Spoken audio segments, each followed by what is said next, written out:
Seja bem-vinda, seja bem-vindo. A Mensagem por Elas está começando e hoje eu quero te perguntar: você já sentiu culpa alguma vez na sua vida?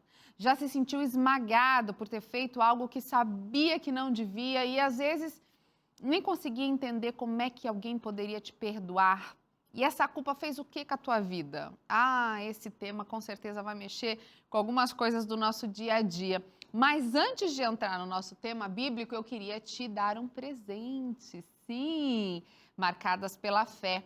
8 mulheres inspiradoras da Bíblia, um guia de estudos que vai ajudar você a entender que algumas coisas pelas quais você passa, outras mulheres já passaram antes. Clica aqui embaixo, ó, tem um código, você aponta a câmera do seu celular para esse código e já vai direto para uma página onde você vai colocar os seus dados e eu vou te mandar esse guia de estudos de presente, combinado?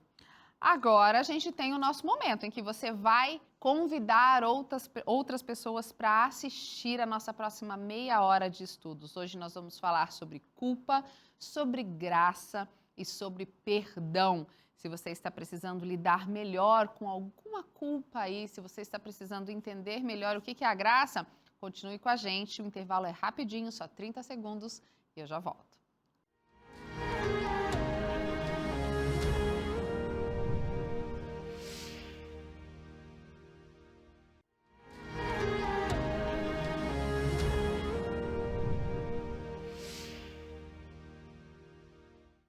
Outro dia, um condenado no corredor da morte estava ali esperando pela sua sentença. Várias pessoas estavam assistindo aquela condenação. As pessoas que ele tinha vitimado, pessoas que ele tinha infligido dor, muitas pessoas aguardando aquele momento. Já fazia mais de 20 anos que aquele homem estava no corredor da morte, finalmente chegara a hora de receber o seu castigo. Sentado, com vidro separando ele e aquelas outras pessoas, ele se posicionou para receber a injeção letal.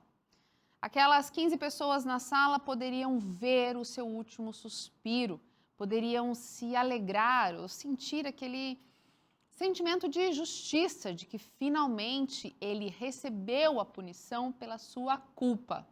Mas ele sorria. Ele sorria em paz. E não tem coisa mais desgraçadamente desafiadora do que uma pessoa cheia de erros, ao ser penalizada, sorrir na sua cara. Mas não era um sorriso de deboche, não era um sorriso de quem está ameaçando ou de quem está desafiando você. As pessoas olhavam intrigadas e, ainda que não pudessem ouvi-lo, conseguiam ler os seus lábios enquanto a injeção letal entrava pelas suas veias. Olhando para cima e sorrindo, ele falou: obrigado por me perdoar.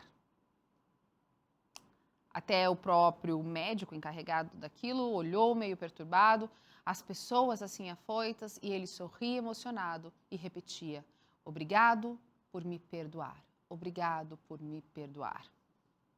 Diante da morte, diante do infortúnio, do perigo, diante do recebimento justo daquilo que você merece pelo erro, parece insano o comportamento desse preso, que foi finalmente morto pelos seus erros, pelos seus desatinos criminais.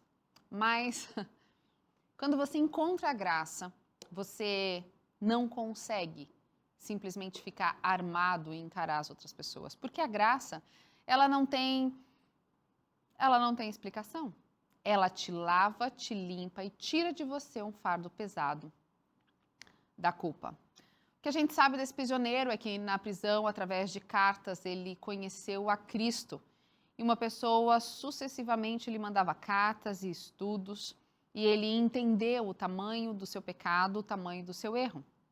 Quando ele finalmente compreendeu o tamanho do seu erro, ele conseguiu pedir perdão, compreender que não há um justo sequer, que todos pecaram e carecem da graça. E ele então passou os últimos anos da sua vida sabendo que ia morrer, mas em plenitude de graça. Acontece que nós não vivemos numa sociedade de graça, nós vivemos numa sociedade de culpa. Tudo precisa ser culpabilizado. As coisas não acontecem sempre como planejamos e a gente precisa de um culpado. Eu tenho 3 filhos pequenininhos e eles sabem que as regras lá em casa são bem esclarecidas. Existem coisas que não se pode fazer. Na minha casa não se sobe na mesa de jantar, embora possa pular no sofá. Na minha casa não se bate, não se pode bater uns nos outros. Nós não batemos nossos filhos, eles não podem bater em ninguém também. Na nossa casa não se grita. E algumas regras que são claras e são de acordo com o tamanho, com a capacidade de compreensão das crianças. E acontecem algumas coisas engraçadas às vezes. Meus filhos sabem que eu gosto muito de louça. Eu tenho muitas louças, aparelhos de jantar, jogos de chá, gosto de arrumar a mesa para minha família, gosto de colocar tudo muito arrumadinho para que eles se sintam especiais. É um jeito de demonstrar amor. E as meninas, obviamente, ficam se espelhando nisso e também têm os seus joguinhos. Eu comprei para elas joguinhos de chá, de louça, de verdade, que quebra e tudo mais. E outro dia, brincando com um dos joguinhos que é meu, e elas sabem que é meu, sim, você pode me julgar, mas eu tenho joguinhos de brincadeira de porcelana que são meus, que são os brinquedos da mamãe, e elas sabem disso. Vermelhinhos de porcelana, alemã, coisa mais fofinha. Um deles se quebrou. Eu sabia que ele estava frágil e que não era para elas brincarem, elas não sabiam disso. Ele estava enroladinho no papel e ao pegar, ele se quebrou. E quando elas viram que aquilo quebrou, elas sabem que é muito importante para a mamãe aquele joguinho. Elas olharam e as duas olharam e falaram assim: não foi minha culpa. E a outra: não foi minha culpa. E elas se olharam esperando que eu atribuísse a culpa a alguém, porque quando as coisas dão errado, alguém tem culpa. Mas a culpa não era de nenhuma delas. Eu expliquei: olha, isso aqui já estava trincado, filhinha. Não é culpa de ninguém. Vocês nem sempre têm culpa. Porque a gente fica procurando culpados. Só que a gente, quando tem culpa, aquilo esmaga os nossos ossos. Eu vou ler para vocês alguém que se sentiu muito culpado e devia se sentir mesmo muito culpado porque cometeu erros terríveis. E ao se perceber, depois de ser admoestado, aquilo feriu a sua alma. Salmo 51, que começa assim: tem misericórdia de mim, ó Deus. Por teu amor, por tua grande compaixão, apaga as minhas transgressões. Lava-me de toda a minha culpa e purifica-me do meu pecado, pois eu mesmo reconheço as minhas transgressões. O meu pecado sempre me persegue. Contra ti, só contra ti pequei e fiz o que tu reprovas, de modo que justa é a tua sentença e tens razão em condenar-me. Eu sei que eu sou pecador desde que nasci, sim, desde que me concebeu a minha mãe. Sei que desejas a verdade no íntimo e no coração me ensinas a sabedoria. Purifica-me com esopo e ficarei puro. Lava-me o mais branco que a neve serei. E ele continua cantando. Aqui é Davi. Davi cometeu um terrível pecado. Não só a cobiça, o adultério, como o homicídio, né, o planejamento de um homicídio. E ao se dar conta do tamanho do pecado, ele entendeu então que ele era muito grande pecador. E a sua culpa esmagava-lhe os ossos. Ele só sabia clamar a Deus: por favor, me perdoe, porque é impossível carregar essa culpa. A culpa tem um componente antropológico interessante. Algumas pessoas não sentem culpa. São os chamados psicopatas. Eles ferem outras pessoas, eles machucam outras pessoas, eles matam outras pessoas e eles não sentem qualquer culpa, porque eles também não sentem empatia. São pessoas cuja psique é adoecida. Pessoas normais sentem culpa apenas quando elas percebem que estão em erro. Mas aí tem um dado interessante. São pessoas que não estão em erro ou não cometeram erro nenhum e por diversas circunstâncias da vida se sentem sempre culpadas.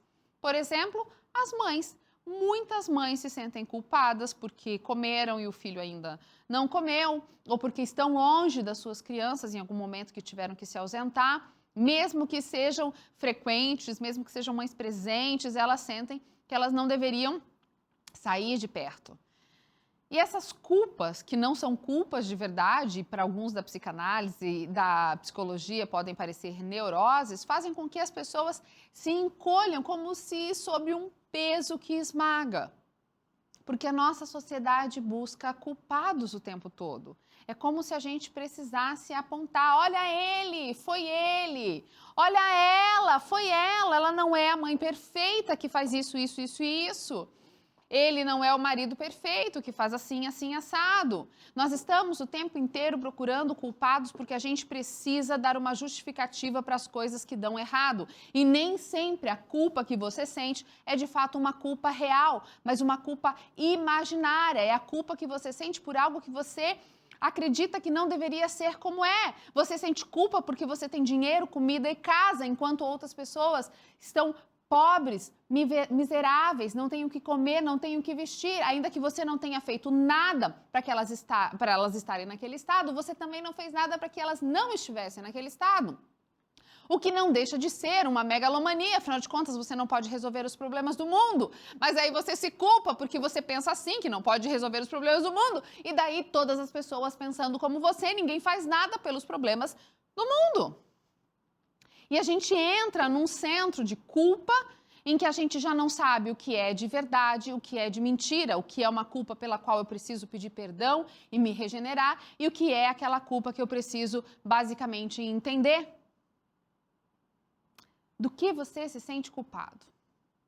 Qual a culpa que você carrega aí na sua vida? Pare e pense. Você tem culpas que são reais? Ou você tem culpas que são imaginárias, que são impostas pelo lugar onde você vive? Para pensar. Se eu moro num lugar onde me é dito que não se pode ouvir determinado tipo de música, não se pode usar determinado tipo de roupa, e aquele grupo social impôs as regras e eu infrinjo aquelas regras, ainda que eu não concorde com elas, eu estou infringindo, eu carrego uma culpa. Ou então, eu me sinto culpada por estar bem no mundo em que tanta gente está mal, tanta gente sofre. E a gente vai carregando umas culpas que às vezes não têm o menor sentido e essas culpas acabam por me adoecer. O psiquiatra suíço Paul Tournier escreveu um livro chamado Culpa e Graça. E nesse livro ele começa a mostrar como muitos dos pacientes acabam enlouquecendo e entrando em estados de neuroses e doenças mentais, doenças psicossomáticas que adoecem todo o corpo por culpas que carregam. E ao analisar essas pessoas, ao falar das suas culpas, ao falar daquele espaço mental em que elas não conseguem fazer mais nada a não se remoer, ele descobriu que a culpa tem um processo. E que a culpa mais profunda, aquela culpa real, está justamente em você não fazer o que você sabe que Deus te pediu para fazer. O conceito do Paul Tournier é interessante porque muitas vezes as culpas que nós achamos que temos, elas não são relativas ao Código Penal, elas não são relativas ao Código Religioso que a gente serve, mas elas têm a ver com a ligação íntima de Deus e você, a ligação íntima com aquele chamado que Deus colocou no meu e no seu coração. É quando você sabe que Deus te pediu para ser uma mulher mais gentil na sua casa e você constantemente maltrata o seu marido e a sua família e você sabe que não cumpriu o chamado de Deus, ou seja, aquela culpa ela é muito personalizada, porque é uma culpa verdadeiramente ligada à desobediência a Deus. O conceito desse psiquiatra é que muitas das outras culpas que nos rodeiam, seja porque a gente furou o sinal vermelho, seja porque a gente passou fora da faixa de trânsito, todas essas culpas que têm a ver com os códigos dos lugares onde a gente vive, elas não têm o peso de esmagar a nossa alma, de nos adoecer, mas sim a culpa verdadeira de reconhecer a desobediência ao chamado de Deus. Quando você sabe exatamente que Deus te mandou fazer determinada coisa, que Ele espera de você determinada coisa e você não faz, é uma culpa que você sabe ter e que não é a mesma culpa que a minha, porque o meu chamado, o meu pedido diante de Deus foi outro. É por isso que a culpa na coletividade, ela é uma, desobedecer a Deus, mas ela é individual porque você recebeu um chamado específico. O que Deus te mandou fazer e você não tem feito? Talvez ser honesto, talvez pregar o evangelho, talvez se melhorar como pessoa para que na sua abundância você possa melhorar a vida de outras pessoas e você está aí preguiçoso, preguiçosa, não trabalha, não produz, não gera riqueza e por isso você não consegue abençoar a vida de outras pessoas. E sim, você se sente culpado porque você sabe que Deus te pediu para fazer algo maior, algo grandioso e você não faz porque você está acomodado, está largado. Ou talvez te mandou ministrar dentro do seu casamento e Deus falou, olha, essa mulher que eu te dei, esse homem que eu te dei, me ajude a fazê-lo reconhecer e me adorar.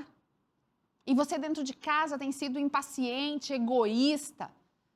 Você tem sido um traidor, uma traidora acostumada e você sabe que você está desobedecendo o chamado de Deus. É essa culpa da desobediência profunda ao chamado que Deus deu, que o Paul Tournier, esse psiquiatra suíço, fala que é a culpa que esmaga, é a culpa que Davi sentia. Não é uma culpa porque, ai, Senhor, eu deixei meu filho hoje na escola e ele não queria ficar, que culpa que eu sinto? Não.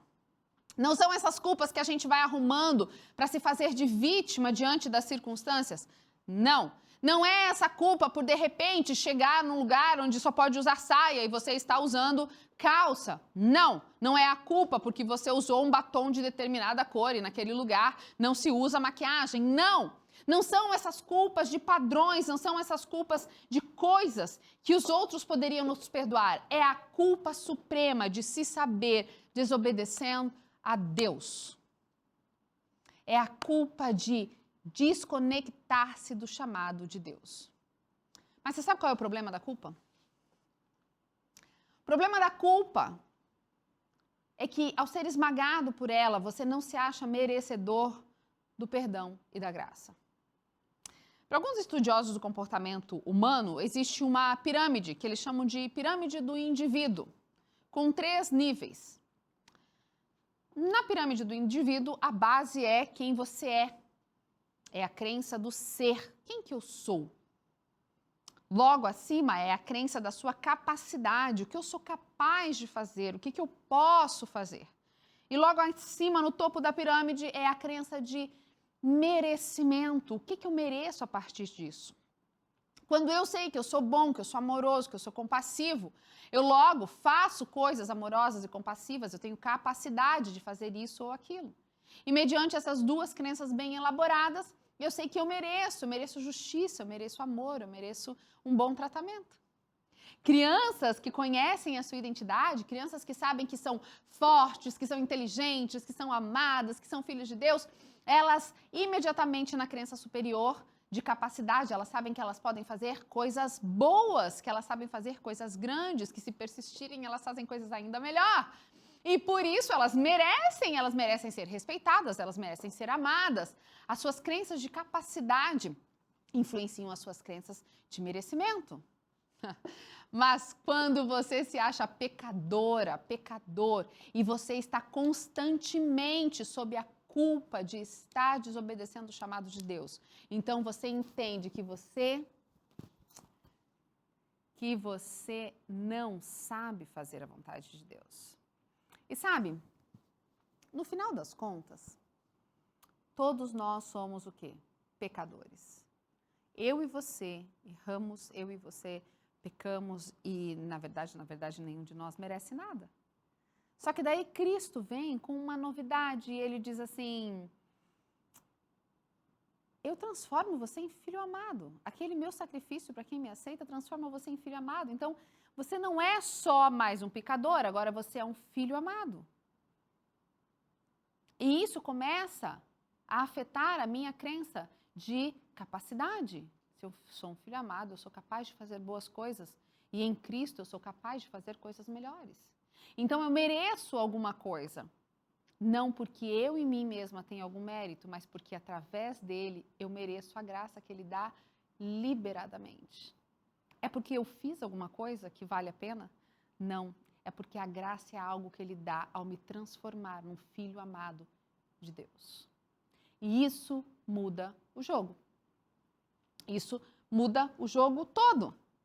Porque daí eu começo a não só vaguear, aceitando qualquer coisa, aceitando qualquer relacionamento, aceitando qualquer tratamento. A graça me ensina que Cristo me transforma. E daí eu vivo numa outra dimensão. E a gente tem um exemplo do mesmo Davi, que errou. E como errou? Davi era um homem marcado por culpas e também por graça. E Davi, lá no Salmo 32, ele diz assim: como é feliz aquele que tem as suas transgressões perdoadas e os seus pecados apagados. Como é feliz aquele a quem o Senhor não atribui culpa e em quem não há hipocrisia. Enquanto escondia os meus pecados, o meu corpo definhava de tanto gemer, pois de dia e de noite a sua mão pesava sobre mim. Minha força foi se esgotando como em tempo de seca. Então reconheci diante de ti o meu pecado e eu não encobri as minhas culpas. Eu disse: confessarei as minhas transgressões ao Senhor, e tu perdoaste a culpa do meu pecado. E daí ele dá um conselho para você e para mim. No verso 6 ele diz, portanto, que todos os que são fiéis orem a ti enquanto podes ser encontrado. Enquanto as muitas águas se levantarem, elas não o atingirão. Davi me ensina que é feliz aquele que recebe a graça e tem as transgressões perdoadas. Mas ele também me ensina que eu vou confessar os meus pecados diante de Deus. E ao confessar os meus pecados diante de Deus, eu vou dizer o que eu fiz de errado e vou aceitar a sua graça. E ele não vai me atribuir culpa. Por que que você continua escondendo o seu pecado? Você não pode fugir de Deus. Não dá para viver uma vida feliz carregando o peso da culpa. É impossível. Você anda pesada, você anda carregando aquilo com você. Não dá para ir longe carregando o peso da culpa. Não dá para ser leve e viver uma vida de significado carregando esse fardo temeroso da culpa sobre os seus ombros. Você precisa reconhecer qual é essa culpa que você carrega, porque você precisa confessá-la diante de Deus. É isso que o salmista nos diz. Vamos ler de novo o texto. É isso que o salmista nos ensina. Enquanto eu escondi, verso 3, enquanto escondi os meus pecados, o meu corpo definhava de tanto gemer. A culpa fazia ele chorar, fazia com que ele se deprimisse, pois dia e noite a sua mão pesava sobre mim. A minha força foi se esgotando como em tempo de seca. É assim a vida de quem não tem a leveza do perdão e da graça. Agora, revisite um pouco essas culpas que você carrega. Elas fazem sentido? Aquela culpa que talvez a sua mãe narcisista colocou em você de nunca fique longe da mamãe, nunca saia de longe da mamãe, e você se casou e você foi para longe, até hoje você tem culpa de não ficar perto da mamãe. Não é essa culpa. Aquela culpa que você carrega porque, afinal de contas, você tem bens e Deus te abençoou e você acha que você deveria vender tudo e dar para os pobres e, racionalmente, você sabe que não é assim que funciona, porque a partir do momento em que você não tiver mais dinheiro, nem riqueza, nem nada, você não resolveu a vida dos pobres e você também ficou pobre. Então, por que ao invés de sentir essa culpa, que é inútil por ter dinheiro, você não trabalha para abençoar a vida de outras pessoas que não têm? E sim, você pode ter muito mais dinheiro e abençoar muito mais pessoas. Então, essa não é uma culpa legítima para se carregar. Você que é mãe e talvez tem que trabalhar fora para o sustento da sua família e você fica culpada porque, afinal de contas, meu filho vai para a escola enquanto outros não vão, não é essa culpa. Eu estou falando daquela culpa de pecar contra o chamado de Deus. Aquela culpa que Davi sentia de ter pecado contra Deus. O que Deus tem mandado você fazer e você não está fazendo. O que Deus tem te chamado a cumprir e você está se esquivando. Você está tentando fingir que não é com você. Para que Deus te chamou na sua casa, no seu trabalho, no seu escritório, na universidade, na escola onde você está? Ele te pediu alguma coisa. E é essa ruptura, e é essa culpa que te corrói, de saber verdadeiramente que você tem desobedecido e afrontado a vontade de Deus, de saber verdadeiramente que você tem rompido com o chamado que Deus te deu. É essa culpa que Davi fala, que parece que a vida dele é um tempo de seca, que se esvai a sua energia, que lhe dói, que lhe faz gemer e chorar até gemer. É dessa culpa que Deus quer te libertar. É dessa culpa que ele fala, eu vim aqui para te ofertar a graça. Confesse o seu pecado. Diga para mim o que foi que você fez de errado, que eu vou te ajudar a andar certo comigo agora. Porque é feliz aquele cujo Deus perdoou os seus pecados. Eu gosto muito do 32, do Salmo 32, porque ele fala do júbilo, porque quem é perdoado, a gente vê. Você vê alguém feliz. Você vê que aquela pessoa anda em paz de espírito. E ele diz como é feliz aquele que tem as suas transgressões perdoadas, seus pecados apagados. Como é feliz aquele a quem o Senhor não atribui culpa. É visível a felicidade de quem não carrega a culpa de ter pecado mais contra Deus. Essa culpa só vai sair dos seus ombros quando você verdadeiramente obedecer ao chamado de Deus. Essa culpa não tem a ver com as coisinhas cotidianas ou com os códigos de regra que eventualmente eu e você quebramos. Essa culpa não tem a ver com isso. Do que é que você está se esquivando? Seja sincero com você mesmo. O que foi que Deus te pediu aí na intimidade? Aquilo que você sabe que Ele te pediu e você não tem feito. É no seu casamento? É com os teus filhos? É no seu trabalho? É na sua vida religiosa, espiritual? Eu não sei, mas você sabe. E eu quero orar para que você se confesse diante de Deus e Ele possa tirar essa culpa mediante a sua confissão. Querido e bom Pai, que essas pessoas que escutam agora, Senhor, possam reconhecer o chamado que o Senhor fez a elas e que elas não estão cumprindo. Que elas possam se lembrar daquilo que um dia prometeram e que não estão cumprindo. Senhor, que essa pessoa que está agora embaixo desse peso esmagador da culpa consiga olhar para Ti e pedir perdão e confessar as suas transgressões. Que assim como Davi fala no Salmos 32, como é feliz aquele a quem foi perdoadas as transgressões, a quem o Senhor não atribui culpa, que nós possamos ver no olho de cada uma dessas pessoas a felicidade e a alegria pela leveza da graça e do perdão. Em nome de Jesus é o que nós te pedimos. Amém.